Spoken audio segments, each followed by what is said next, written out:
বর্তমান সময়ে বা অতীতে বেড়া এর 5টা দাওয়া বলেছিল। দাওয়াল করবে খামসাতু আশিয়া,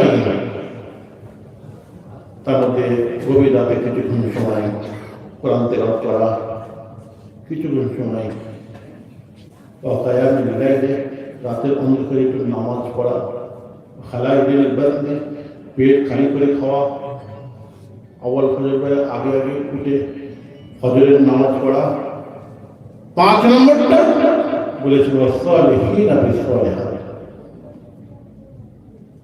হাক্কানি পীর মাশায়েখ ওলি আউলিয়াদের ভালো সোহবত অর্জন করা।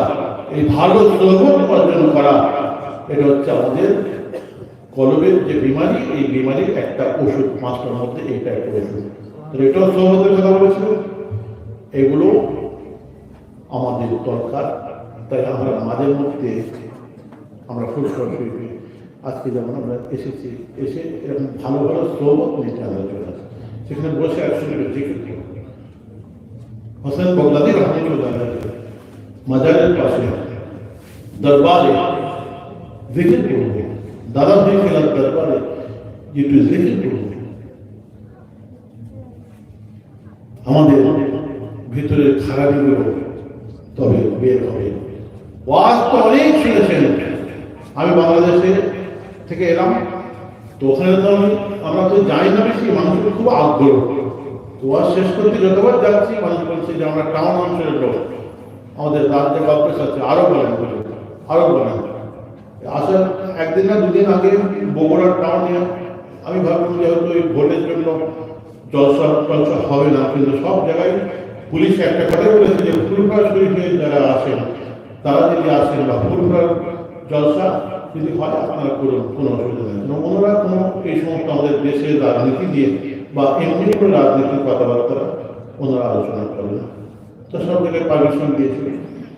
তো জলসা হবে না বললো, তো এই ঠান্ডা নিয়ে আমি 4 ঘন্টা 10 মিনিট ওয়াজ করেছি। 4 ঘন্টা 10 মিনিট, 3.5 ঘন্টা 3 ঘন্টা আমি শুনছি।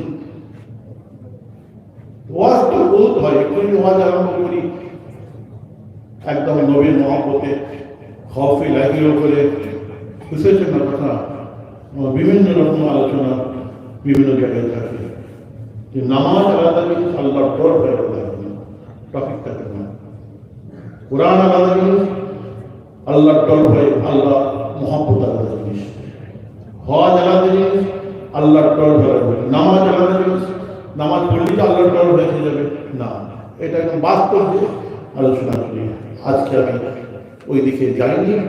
এর তাসাউফের উপরে যে দেখে নোটিস আত্মশুদ্ধি, এটা কোনো এসেনশিয়াল খুব দরকার। তাহলে নামাজটার মধ্যে একগ্রতা আসবে না। নামাজ রোজায় ঘরে বন্দিকে আমলের মধ্যে একগ্রতা আনতে গেলে আপনাকে জেগে করতে হবে। এটা তো এসেনশিয়াল। দাদা রহমতুল্লাহ সিলসিলার বৈশিষ্ট্য এটাই যে জাহিরি এবং বাতিল দুটোকে সমানভাবে গুরুত্ব দিয়েছিল। পৃথিবীতে অনেক সিলসিলা আছে, কেউ খালি নামাজ রোজা হজ যাকাত আর এইটাকে আলোচনা করে, ওরা পীর বানাচ্ছে। আবার কেউ পীরকে এমন মাথায় তুলে যে পীর করছে, বলছে নামাজ মানুষের লাগবে না, একটা সার্টিফিকেট দিয়ে দিলে হয়ে যাবে। হ্যাঁ, একদম কবর সেজদা করছে, যত সব বাতিল পীর, যত শিরক বিদআত কুফরি করছে, তারা বলছে নামাজ জাহিরিকে তুলে দিয়েছে, এরকম বাতিলকে তুলে দিয়েছে। দাদা রহমতুল্লাহ সিলসিলার বৈশিষ্ট্য এটাই যে জাহিরি এবং বাতিনি এই দুটোকে সমানভাবে তিনি গুরুত্ব দিয়েছিলেন। আর আগে বলেছি বর্তমান সময় এটা খুব এসেনশিয়াল, খুব দরকার। এটা যদি আমাদের মধ্যে থাকে আর আমাদের মধ্যে যে শিক্ষা এসে যায়, তাহলে কিন্তু এত মারামারি, কাটাকাটি, হানাহানি, ফিতনা ফাসাদ হবে না, আমি যেটা আগে বলেছি। এটা দরকার।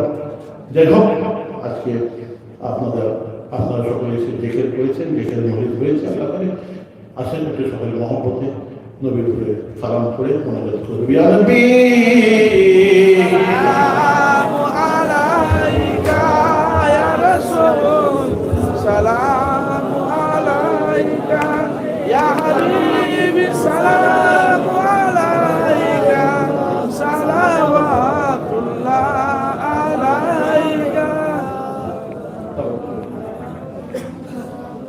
أشرق البدر